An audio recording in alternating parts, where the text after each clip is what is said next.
Friends, praise the lord. प्रभु यीशु मसीह के नाम में फिर एक बार मैं पास्टर पॉल बनकर डेली डिवोशन में आपके सामने एक नए विषय को लेके हाजिर हुआ हूँ।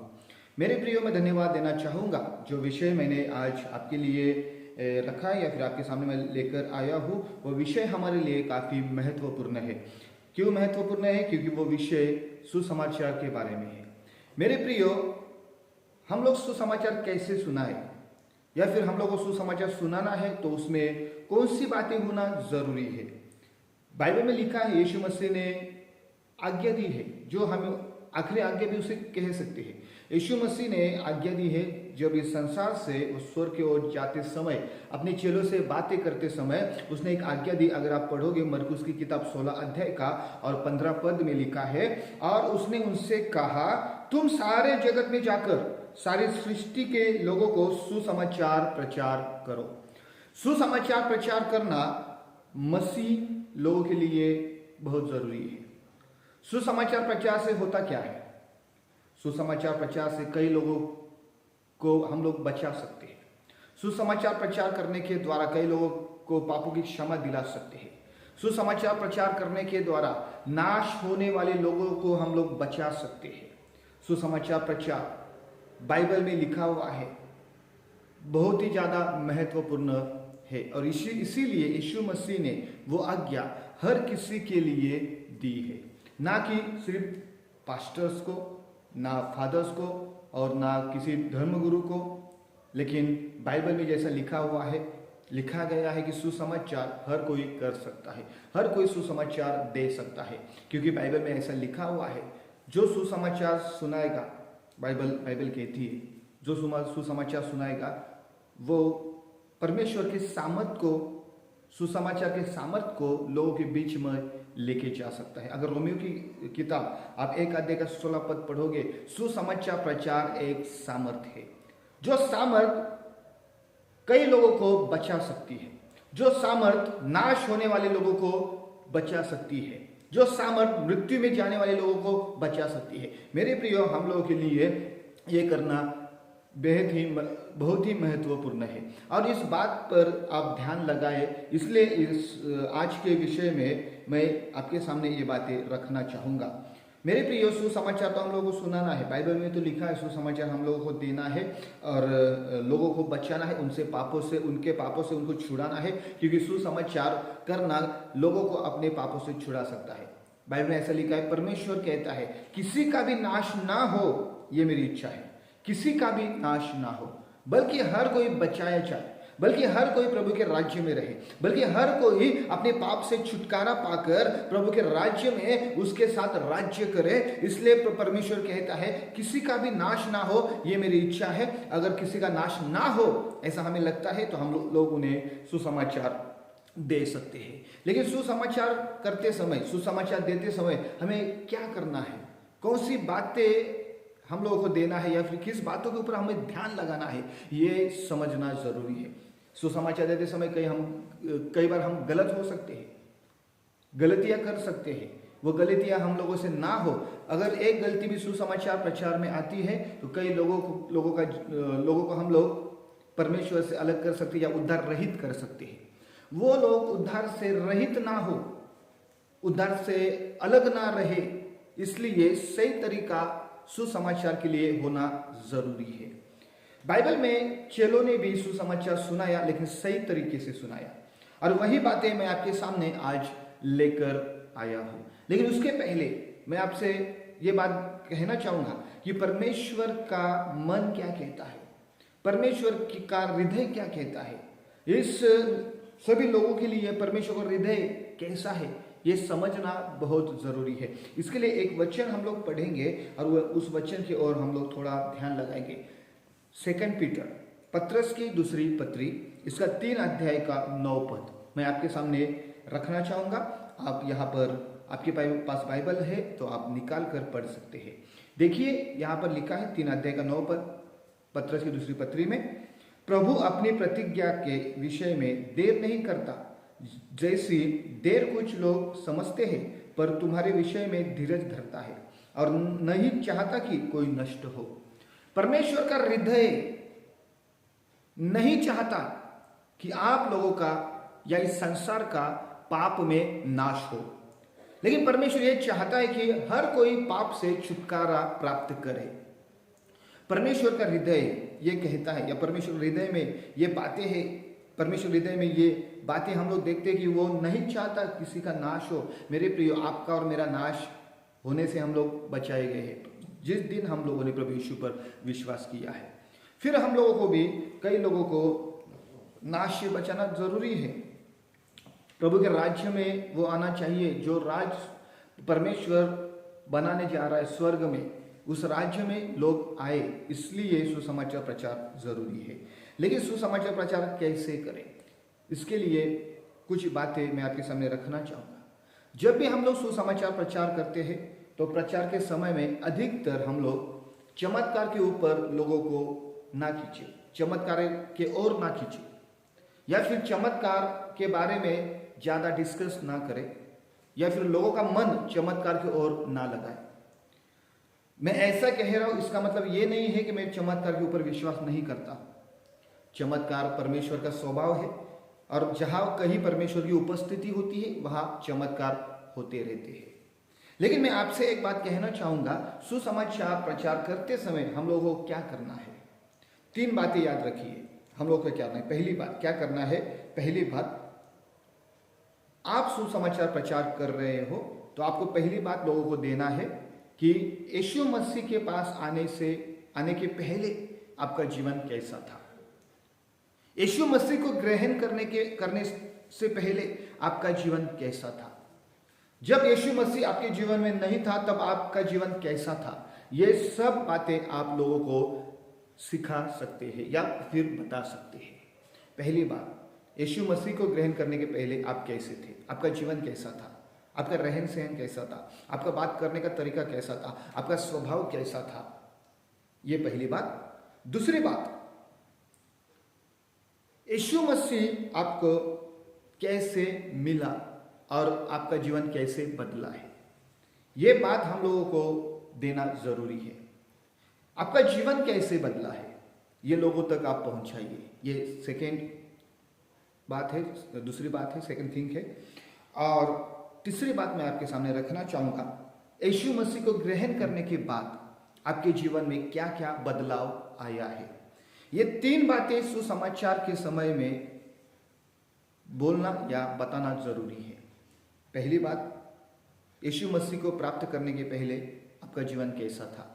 आप जानते हो पौलुस ने भी इसी तरीके से सुसमाचार प्रचार किया।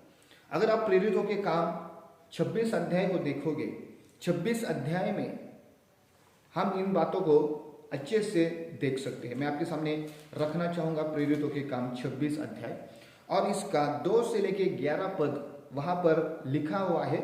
यीशु मसीह को प्राप्त करने से पहले पौलुस का जीवन कैसा था। 2 पद से लेके 11 पद तक आप देख सकते हैं पौलुस का जीवन कैसा था। उसके बाद उसका जीवन कैसे बदला, इसके बारे में भी वो बात करता है वहीं पे, उन्हीं लोगों के बीच में। अगर आप देखेंगे प्रेरितों के काम 26 अध्याय के 11 से लेकर 18 पद तक, वहां पर लिखा हुआ है कि उसका जीवन कैसे बदला है। और तीसरी बात, यीशु मसीह को प्राप्त करने के बाद, यीशु मसीह को ग्रहण करने के बाद, उद्धार प्राप्त करने के बाद उसमें कौन से बदलाव आए हैं, क्या क्या बदलाव उसमें आए हैं। ये सभी बातें इसमें लिखी हुई मेरे प्रियो।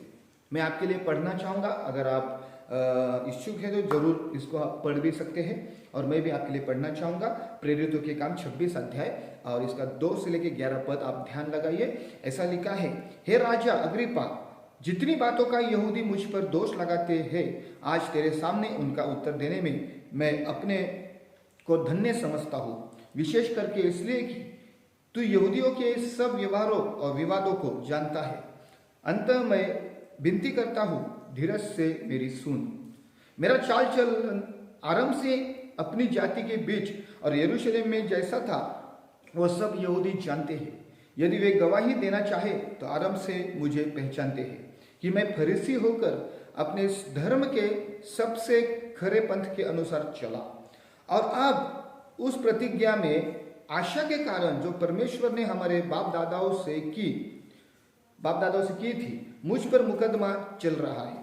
उसी प्रतिज्ञा के पूरे होने की आशा लगाए हुए हमारे 12 गोत्र अपने सारे मन से रात दिन परमेश्वर की सेवा करते आए हैं। हे राजा, इसी आशा के विषय में यहूदी मुझ पर दोष लगाते हैं, जबकि परमेश्वर मरे हुए को जिलाता है। तो तुम्हारे यहाँ यह बात क्यों विश्वास के योग्य नहीं समझी जाती? मैंने भी समझा था कि यीशु नासरी के नाम के विरोध में मुझे बहुत कुछ करना चाहिए, और मैंने यरूशलेम में ऐसा ही किया और प्रधान याजकों से अधिकार पाकर बहुत से पवित्र लोगों को बंदी गृह में डाला। और जब वे मार डाले जाते थे तो मैं भी उनके विरोध में अपनी सम्मति देता था।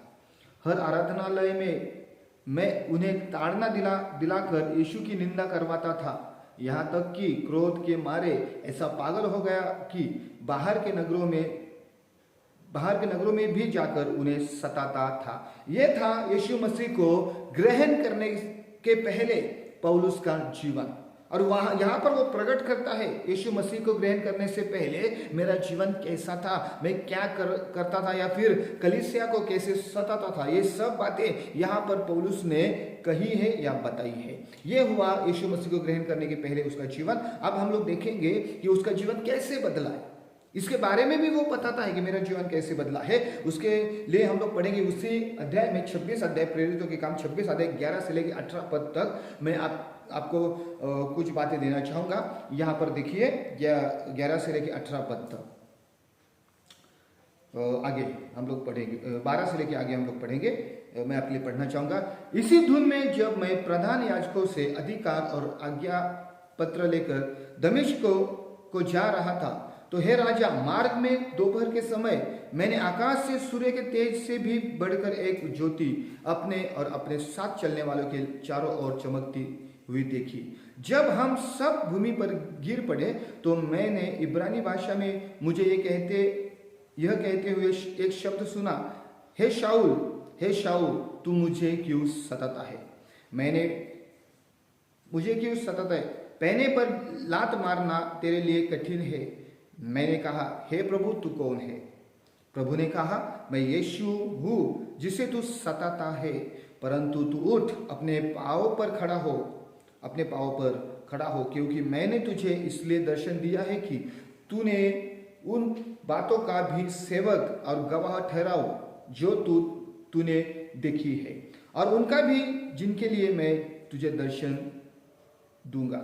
और मैं तुझे तेरे लोगों से और अन्य जातियों से बचाता रहूंगा, जिनके पास मैं अब तुझे इसलिए भेजता हूँ कि तू अपनी आंखें खोले कि वे अंधकार से ज्योति की ओर और शैतान के अधिकार से परमेश्वर की ओर फिरे, कि पापों की क्षमा और उन लोगों के साथ जो मुझ पर विश्वास करने से पवित्र किए गए हैं मिरास पाए।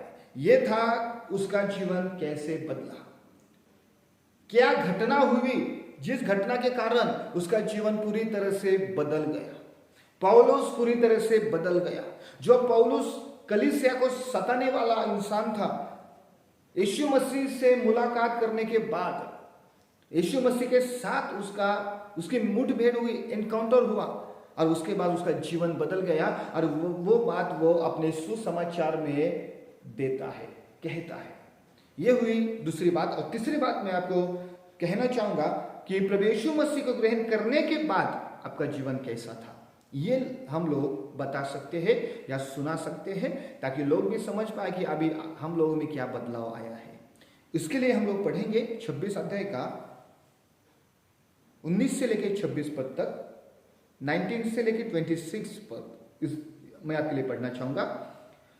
अंततः राजा अग्रिप्पा, मैंने उस स्वर्गीय दर्शन की बात न टाली, परंतु पहले दमिश्क के, फिर यरूशलेम के, और तब यहूदियों के सारे देश के रहने वालों को और अन्य जातियों को समझाता रहा कि मन फिराव और परमेश्वर की और फिरकर मन फिराव के योग्य काम करो।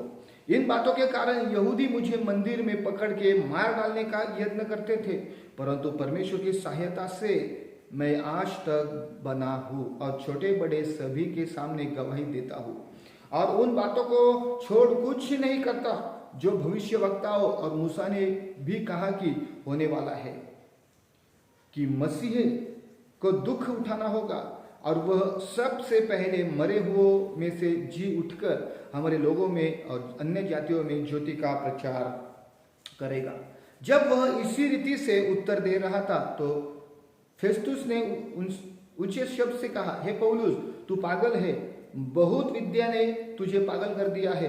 परंतु पौलुस ने कहा, हे महामहिम फेस्तुस, मैं पागल नहीं परंतु सच्चाई और बुद्धि की बातें करता हूँ। राजा भी जिसके सामने मैं निडर होकर बोल रहा हूँ ये बातें जानता है और मुझे विश्वास है कि इन बातों में से कोई उससे छिपी नहीं, क्योंकि यह घटना किसी कोने में नहीं हुई। मेरे प्रियो, यहाँ पर हम लोग देखते हैं पौलुस ने 3 बातों को अपने सुसमाचार प्रचार में रखा है। एक, मसीह को प्राप्त करने के पहले उसका जीवन कैसा था। दूसरी बात, मसीह को कैसे ग्रहण किया या फिर मसीह को कैसे प्राप्त किया है, कैसे उसका जीवन बदल गया है, ये बातें रखी। और अंत में उसने एक बात रखी है कि उसमें क्या बदलाव आया है, उसके जीवन में कैसे कैसे बदलाव उसने देखा है। और इस सभी बदलाव को वो अग्रिप्पा के सामने बोल रहा है या सुसमाचार प्रचार दे रहा है। मेरे प्रियो, मैं भी आपसे कहना चाहूंगा, आप सुसमाचार प्रचार करते समय यीशु मसीह को प्राप्त करने के पहले आपका जीवन कैसा था, यह आप बताइए। दूसरी बात, यीशु मसीह को कैसे ग्रहण किया, ऐसी कौन सी घटना आपके जीवन में घटी है जिसके कारण आपने यीशु मसीह को ग्रहण किया है, ये आप बता सकते हैं। और तीसरी बात है, यीशु मसीह को ग्रहण करने के बाद आप में कौन से बदलाव आए हैं। आपका जीवन बदला है, आपका स्वभाव बदला है, आपका नशा पूरी तरह से छूट गया, निकल गया है, आपके जीवन में कई सारे बदलाव आए हैं। आप गाली देने वाले थे लेकिन अभी आप गाली नहीं देते हो, आप झगड़ा करने वाले थे लेकिन आप झगड़ा नहीं करते हो। ये बदलाव आता है। और यीशु मसीह को ग्रहण करने के बाद कुछ भी नहीं बदलता है लेकिन अपना जीवन जरूर बदलता है मेरे प्रियो।